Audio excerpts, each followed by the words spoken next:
So recently I completed my NLP practitioner training, and one thing that I learned that I really am excited to share was about triggers and whether or not it's the person or something within us that's affecting us.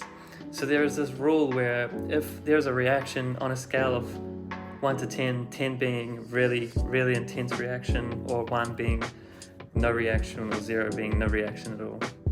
If it's above a 5 out of 10, it's not actually about the person, it's about yourself. So this is very interesting because often there's times where we'll be in a situation where we'll get triggered, and it might be something that our partner said or a friend said, or it might be something that happened at work. And so for myself, I used to be like, damn, what is it about this person that's frustrating me so much, or that's making this reaction so intense for me? And I didn't realize that it's actually just them being a mirror for myself, so that I can look at this thing within me that needs to be faced.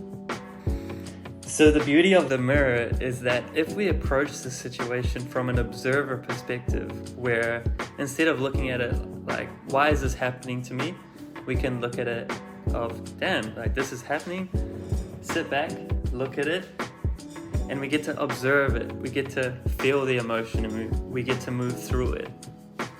And the thing is, when we get to move through it, we get to acknowledge the emotion and what we're experiencing, because that's the thing, we don't want to avoid the emotion, we want to feel it. The healing is in the feeling.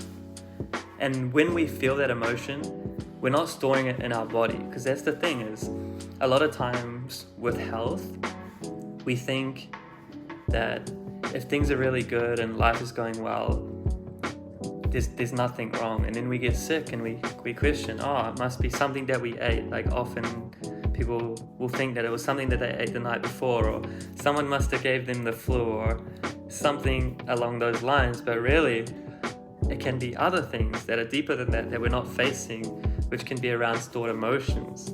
So this is when, as a coach, part of my role is to ask questions to my clients and ask them about stuff that's going on in their life, and then see how those emotions may actually be being stuck in their body, and that's affecting them in ways that they don't even realize.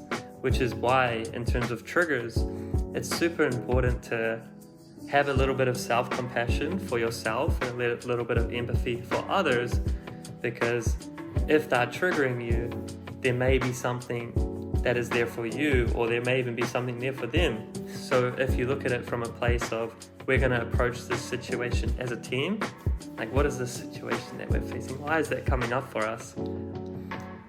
It comes from a much safer space. And even though in the moment it can be quite intense and scary to face, if you take the time to go through that and to feel the emotion together, you'll feel so much better in the end, and you'll realize your power of being able to have things come your way, to be able to feel them, move through them, heal them, and move on with your life, and you'll feel so much better for it. I know for myself, I feel amazing that I've developed the skill to be able to just feel something. I still react to things, like something may happen and I'll feel it and I'm like, damn, what is this?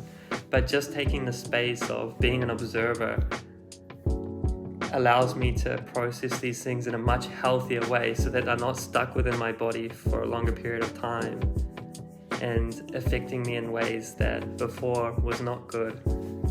Whereas now I can move forward and keep healing things in different ways that keep coming up as triggers for me. So as a summary of this, a good thing to remember is, if the reaction is on a scale of 1 to 10, if it's greater than a 5, you can look within and say, cool, this is coming up for me.